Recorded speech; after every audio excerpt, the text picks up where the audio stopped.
నమస్తే. ప్రస్తుతం మనతో పాటు సీనియర్ జర్నలిస్ట్ దాము బాలాజీ ఉన్నారు. ఆయనతో మాట్లాడదాం. నమస్తే సార్. సార్, వైఎస్ జగన్ మాజీ ముఖ్యమంత్రి నిన్న అసెంబ్లీకి వచ్చి 10 నిమిషాలు ఉండి వెళ్ళిపోయారు. అంటే హాజరయ్యారు అనర్హత వేటు వేయకుండా అని చెప్పేసి అంటున్నారు. ఇప్పుడు ఆ సంతకం చెల్లదు అని చెప్పేసి కూడా అంటున్నారు. అసలు ఏం జరుగుతుందంటారు సార్? ఈ జగన్ అసెంబ్లీ హాజరు మీద ఒక పెద్ద డిబేట్ జరుగుతుంది అక్కడ ఆంధ్రప్రదేశ్లో. జగన్ ఏమో నా 11 మంది ఎమ్మెల్యేలు ఉన్నారు, ప్రతిపక్షం అంటే నేనే కదా, వైసీపీనే కదా ప్రతిపక్షం, ఇంకెవరైనా ప్రతిపక్షం ఉన్నారా, ప్రతిపక్షం నేనే కాబట్టి నాకు ప్రతిపక్ష హోదా ఇస్తే అప్పుడు నాకు ఎక్కువ టైం దొరుకుతుంది అసెంబ్లీలో ప్రజల సమస్యలు మాట్లాడడానికి, నేను నాకు ప్రతిపక్ష హోదా ఇస్తే వస్తాను, ప్రజల సమస్యలు చర్చిస్తాను, ఇవ్వకపోతే నేను అదే టైంలో బయట మీడియా పాయింట్లో మీడియాతో మాట్లాడతాను, బయట నేను ప్రతిపక్షంగా వ్యవహరిస్తాను, ప్రజల తరపున ఉంటాను. అంటే ప్రజల సమస్యల్ని అసెంబ్లీలో చర్చించాలంటే నాకు ప్రతిపక్ష హోదా ఇవ్వాలి అనేది జగన్.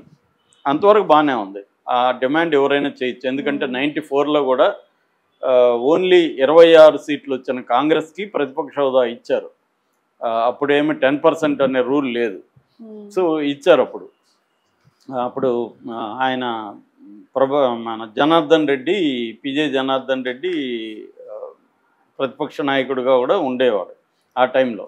అప్పుడు ఎన్టీ రామారావు ఉన్నాడు, దాని తర్వాత 95లో చంద్రబాబు సీఎం అయ్యాడు, 99 వరకు అలాగే జరిగింది. అట్లాగే ఢిల్లీలో కూడా ఒకసారి అలాగే ఇచ్చారని చెప్తారు. అది అంటే అసెంబ్లీలో టోటల్ మెంబర్స్లో 10% ఉంటేనే ప్రతిపక్షం గుర్తించాలి అన్న రూలు విషయంలో ఎవరు భిన్న అభిప్రాయాలు వాళ్ళది క్లారిటీ లేదు దాని పట్ల. సో అది అందువల్ల జగన్ అడగడం న్యాయమా అన్యాయమా అనే దాని పట్ల లీగల్గా క్లారిటీ లేదు. మోరల్గానే మాట్లాడతారు, పొలిటికల్గా మాట్లాడతారు. నీకు జనం ఇవ్వలేదు కదా, మేమెందుకు ఇవ్వాలనేది తెలుగుదేశం వాళ్ళ ఆర్గ్యుమెంట్. వాళ్ళు జనం అట్లా అనుకుంటే జనం మాకు 40% ఓట్లు వేశారు కదా, సో 40% మాకు ఇచ్చినారు కదా జనం, అట్లా అనుకుంటే మీరు అడిగింది 10%ఏ కదా, మాకు 40% ఉంది కదా, ఆ రకంగా అయితే అని వాళ్ళు. పవన్ కళ్యాణ్ ఏమో అలాంటి రూల్ జర్మనీలో ఉంది కాబట్టి మీరు జర్మనీకి వెళ్ళండి అని ఆయన అంటున్నాడు.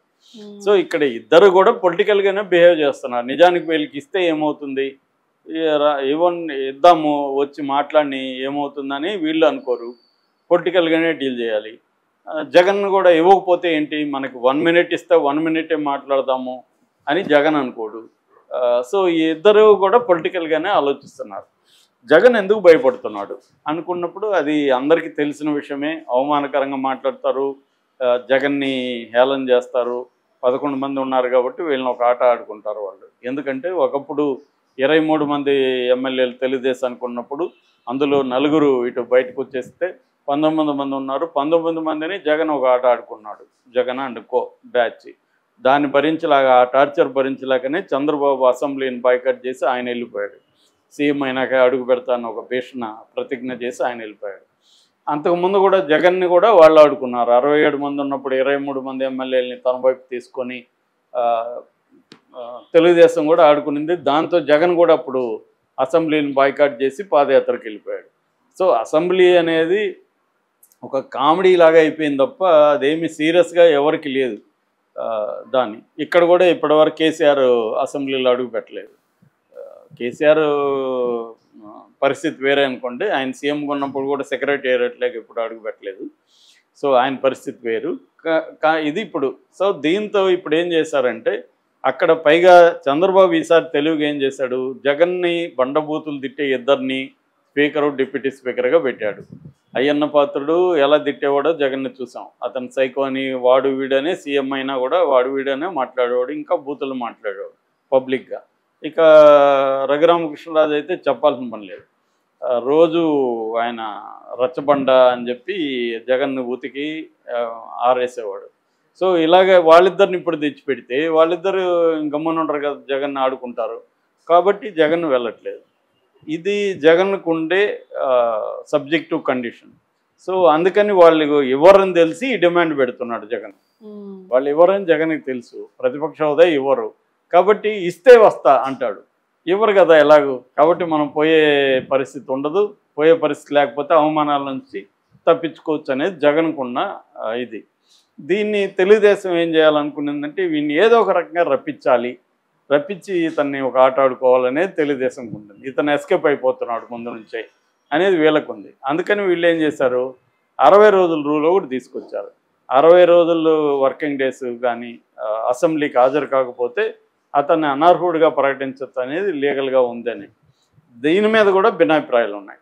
దీని మీద మామూలుగా బీబీసీ ఒక కథనం ఇచ్చింది. దాని ప్రకారం ఆర్టికల్ 190(4) ప్రకారం ఎవరైనా ఒక వ్యక్తి 60 రోజులు కానీ అటెండెన్స్ లేకపోతే అసెంబ్లీలో ఆ సీటు ఖాళీ అని డిక్లేర్ చేయొచ్చు స్పీకరు అని ఉంది.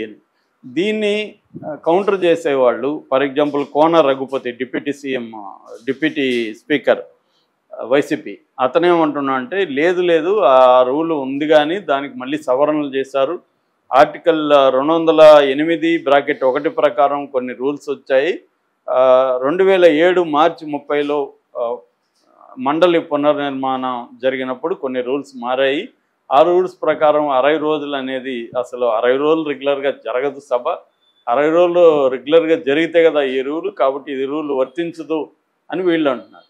కానీ ఈయనెవరు యనమల గతంలో స్పీకర్గా ఉన్నాడు. ఆయన ఏమంటున్నా అంటే ఈ రూల్ అయితే ఉంది, స్పీకర్ అనుకుంటే అతను అనర్హుడిగా ప్రకటించవచ్చు, but it is not that easy.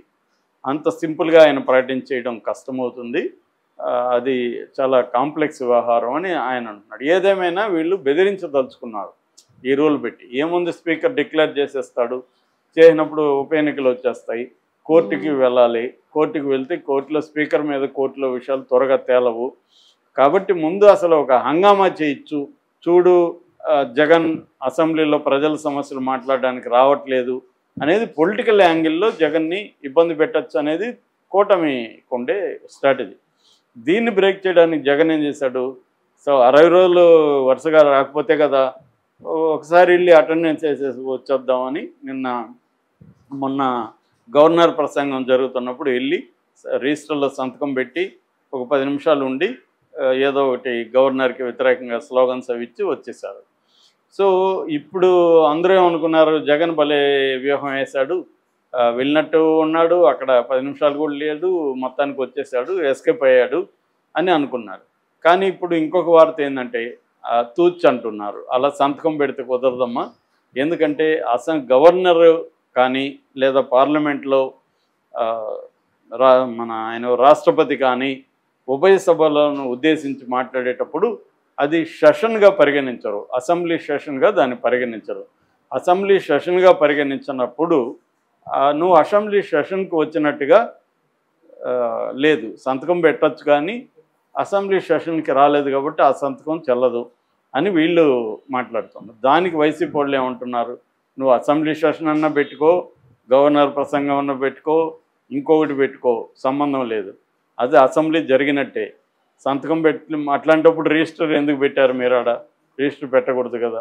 Register పెట్టారంటేనే అది అసెంబ్లీ సెషనే. అది సెషన్ అంటే డిస్కషనా, గవర్నరా, ఇంకోటి, అసెంబ్లీ జరిగినట్టు, అసెంబ్లీకి హాజరైనట్టు అని చెప్తున్నారు.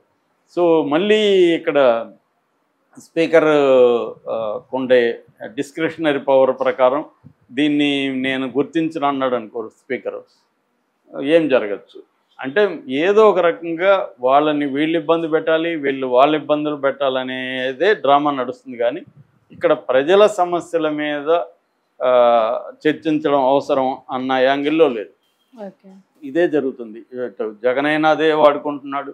జగన్ ఏం చేయాలి, మామూలుగా పొలిటికల్గా కూడా జగన్కి ఏది మంచిది, అసెంబ్లీకి వెళ్ళి తన అవమానాలు ఒకవేళ చేస్తే గురి అయితే ప్రజల్లో సింపతి వస్తుంది, కానీ దానికి రెడీగా లేడు. గతంలో చంద్రబాబు కూడా వెళ్ళిపోయాడు కాబట్టి చంద్రబాబు కూడా ఇప్పుడు జగన్ అనే అర్హత వీళ్ళకి కూడా లేదు. ఎందుకంటే చంద్రబాబు అప్పుడేమన్నా ప్రజల సమస్యల కోసం అసెంబ్లీలో ఉండి అవమానాలు ఎదుర్కొనైనా ఉంటానని అన్నాడా? ఆయన కూడా వెళ్ళిపోయాడు కదా ప్రతిజ్ఞలు చేసి. జగన్ కూడా గతంలో వెళ్ళిపోయాడు కదా, కేసీఆర్ ఇప్పుడు రాలేదు కదా. సో ఇలాగా వీళ్ళందరూ ఇలాగే ఉన్నారు. గతంలో బాలకృష్ణ లాంటి వాళ్ళు హాజరు చూస్తే నవ్వు వస్తుంది అసెంబ్లీకి. ఆయన ఎప్పుడు వచ్చేవాడు కాదు, ఇప్పుడు కూడా ఆయన ఎప్పుడు అసెంబ్లీకి పోతున్నట్టు మనకు అసెంబ్లీలో బాలకృష్ణ కనపడడం చాలా రేరు. సో చాలామంది రావట్లేదు, మరి వాళ్ళ మీద ఏం చర్యలు తీసుకుంటున్నారు? రాజ్యసభలో కూడా అంతే, చాలామంది రాజ్యసభలో అసలు సచిన్ టెండూల్కర్ అలాంటి వాళ్ళు అసలు ఎప్పుడు కనపడరు. అంటే వీళ్ళని ప్రజలు ఎన్నుకున్నప్పుడు ఖచ్చితంగా అసెంబ్లీకి వెళ్ళాలి. జగన్ కనీసం చంద్రబాబు చేసిన తప్పు కావచ్చు, తాను గతంలో చేసిన తప్పు కావచ్చు చేయకుండా